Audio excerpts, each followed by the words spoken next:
Muito bem, então agora voltamos ao nosso último vídeo. Como eu havia terminado o anterior, eu não tenho nenhuma pretensão aí de encerrar o assunto, porque esse assunto ele é muito complexo.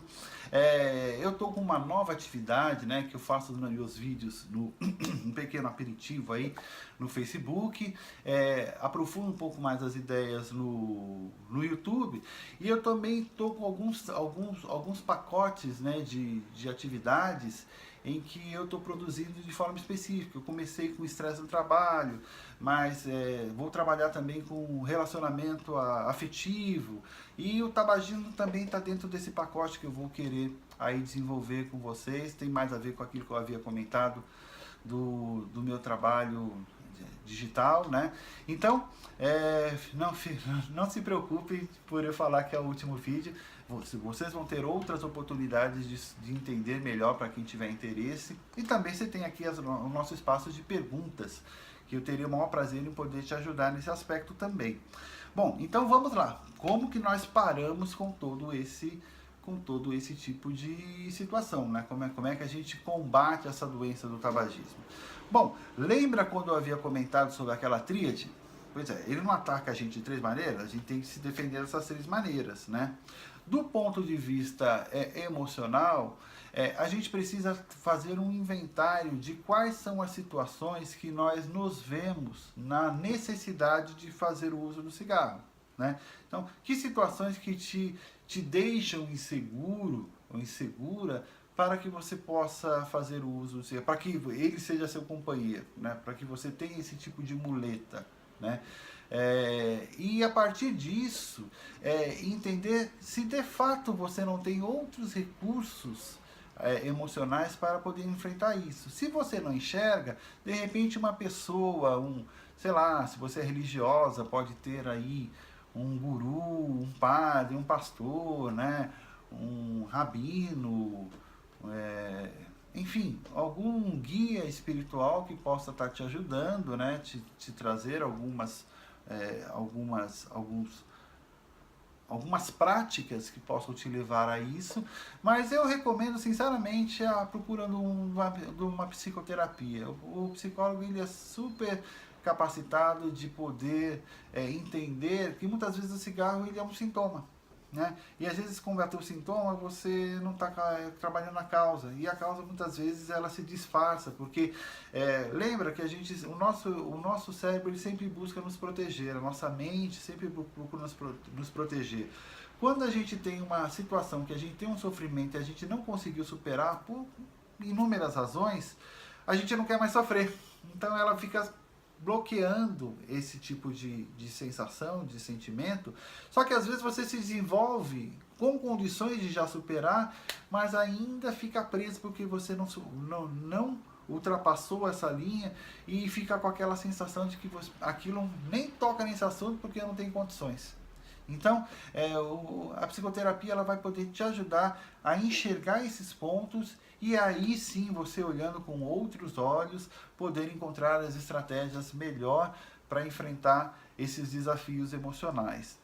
Já do ponto de vista químico, você tem uma série de situações, né? Você tem um aspecto da abstinência química, né? Que muitas vezes ela gera uma série de sintomas, diversos sintomas físicos que são muito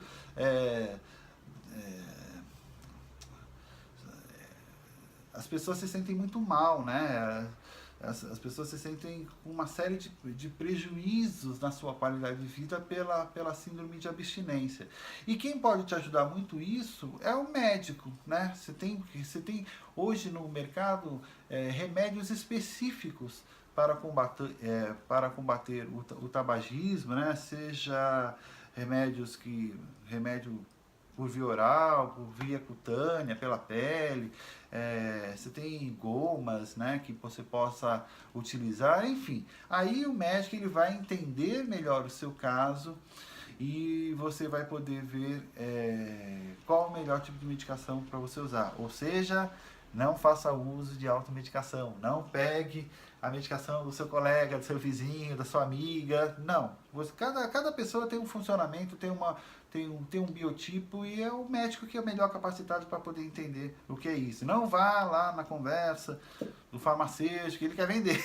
Ele representa uma indústria que quer lucrar com remédio, né? Então, pensa numa consulta com o médico, que isso vai te ajudar muito. Agora, você tem uma outra questão. Como estamos falando de química, nós temos o nosso corpo. E o nosso corpo, ele produz uma série de substâncias bioquímicas que podem, isso é que é legal. As substâncias bioquímicas, elas podem ser estimuladas. Você não precisa ir na farmácia comprar dopamina, você não precisa ir na farmácia comprar serotonina, endorfina, melatonina, nada disso. Tudo isso pode ser estimulado por você. E, na maioria das vezes, o preço é muito barato. Qual é o preço disso? Atividade física. Né? Atividade física, se você fizer 3 vezes por semana, eu já falei isso em combater o estresse, né? 3 vezes por semana, uma caminhada aí de uns 30 a 40 minutos, já é o suficiente para você ter uma maior estimulação de uma série de neurotransmissores, que são essas substâncias, vamos falar assim, hormônios naturais, vai ficar mais fácil de entender. Você tem um outro aspecto que é a alimentação. Você tem alimentos, porque muitas vezes algumas pessoas, ó que eu não falei mulheres agora, algumas pessoas ficam com medo de engordar, né? Eu falo muito das mulheres porque elas são mais cobradas socialmente em relação ao corpo do que nós os homens, né? Mas enfim, qualquer pessoa aí que tenha medo de engordar, fica assim, se eu parar de fumar, eu vou ficar com a minha boca aí, querendo mastigar, querendo mexer, né? Os psicanalistas iam dizer com uma oralidade ativa, mas eu não vou entrar nesse aspecto, né? Mas o que eu quero dizer é o seguinte, como muitas vezes o cigarro ele servia para substituir um certo desconforto da fome, né? As pessoas acabam querendo compensar isso com o uso de bala, com o uso de chiclete e goma de mascar, né? E tudo mais. E aí, goma de mascar, bala, tem muito açúcar, e aí a glicose, tem todo aquele processo de glicose do açúcar se transformar em glicose que não é utilizada é armazenada, e geralmente armazena na região da barriga, enfim, e aí as pessoas acabam engordando depois que param de fumar. Então você tem uma série de estratégias para que você possa ter uma melhor alimentação. Eu já comentei isso no estresse, mas assim, se você desenvolve o hábito de fazer 6 refeições diárias, você acaba tendo uma ativação, um upgrade, né? Uma melhora na sua atuação, do seu metabolismo, do seu funcionamento, do seu organismo como um todo, que você tem um maior gasto de energético. Se você gasta energético, onde é que eu pego mais? Eu vou pegar a glicose. Onde é que está a glicose? Está na barriga. E aí você pode até emagrecer, né? Você tem alimentos específicos, né, que aumentam a produção dessas substâncias, né? Alimentos que ajudam você a dormir, alimentos que ajudam você a relaxar e tudo mais. Quem poderia te auxiliar nisso? Nutricionista. A nutricionista, ela estuda isso. Então ela tem uma série de dicas que podem te orientar em relação a esse aspecto. Uma outra coisa que se mostra como vamos pensar que é um macete, né? Uma dica aí que tem ajudado muitas pessoas é a nossa querida água, né? Muitas vezes a água ela gera uma sensação de bem-estar, né? De equilíbrio do seu organismo, que ela substitui o uso, a compensação que as pessoas estavam acostumadas em utilizar por causa do cigarro. Então deu aquela pequena vontade, porque também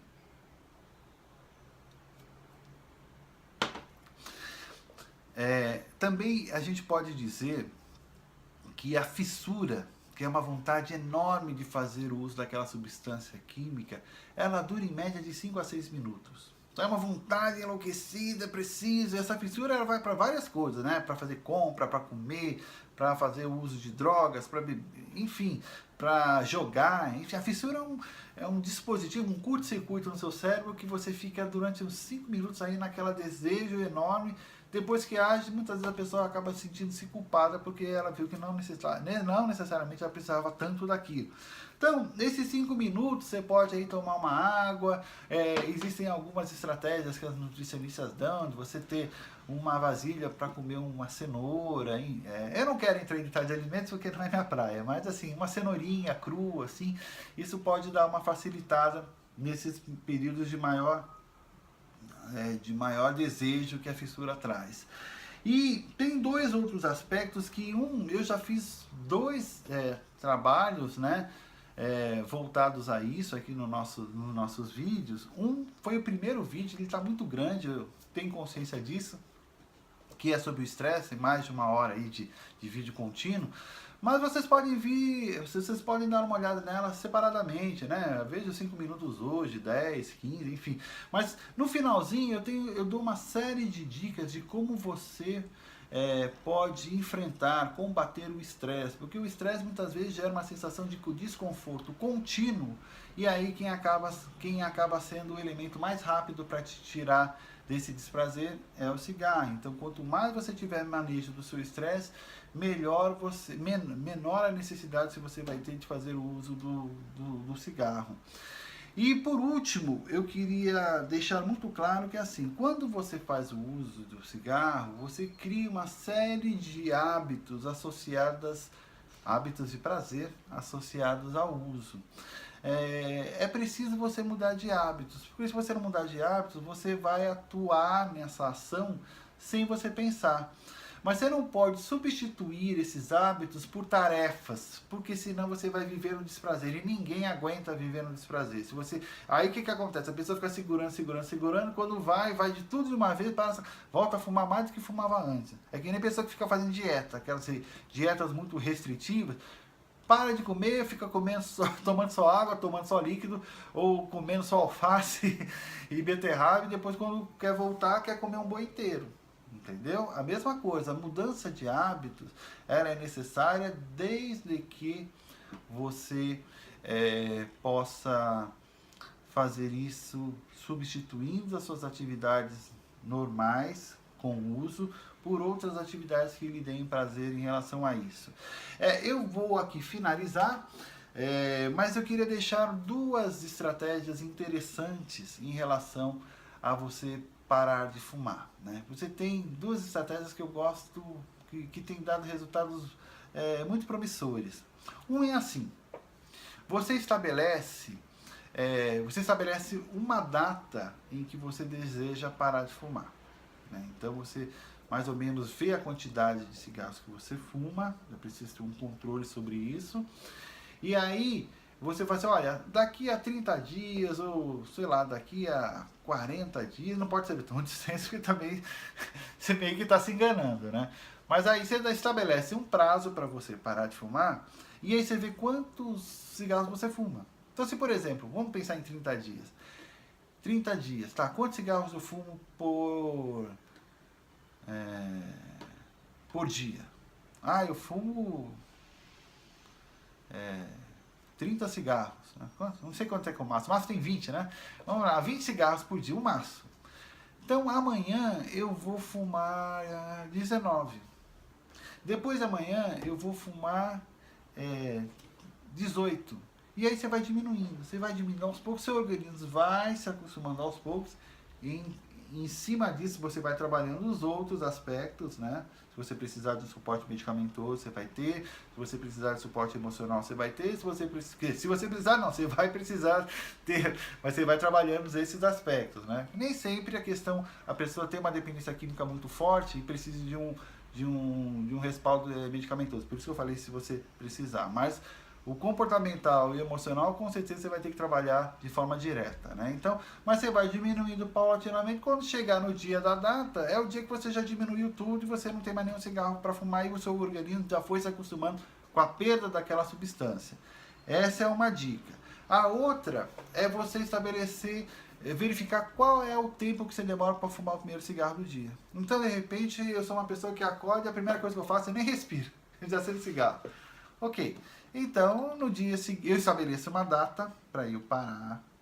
E aí depois eu vou adiando o nosso uso. né? Então, amanhã eu vou fumar só depois de 5 minutos. Depois de amanhã, depois de 7 minutos. E depois de 10 minutos. E aí você vai. Você vai adiando, vai adiando, vai adiando. Bom, o dia tem 24 horas.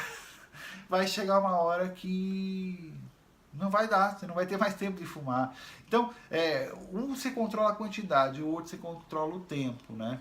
Então, veja qual que é a que melhor se adapta à sua dinâmica de atuação e entra com essa estratégia que os resultados têm sido bastante positivos em relação a esse combate ao uso do cigarro, tá ok? Bom, eu espero que vocês possam ter entendido, compreendido melhor o que é o tabagismo, como ela se instala no indivíduo e quais são e que essas dicas possam ter te ajudado a poder ou se ajudar, né? Ou se trabalhar em relação a isso, ou a pessoa próxima a você que você queira bem e queira conscientizar dos malefícios que o cigarro traz, mesmo que tenha benefícios por trás disso. O preço é muito caro e a gente pode conseguir os benefícios de outra maneira. Um grande abraço para você e até o nosso próximo tema. Tchau, tchau!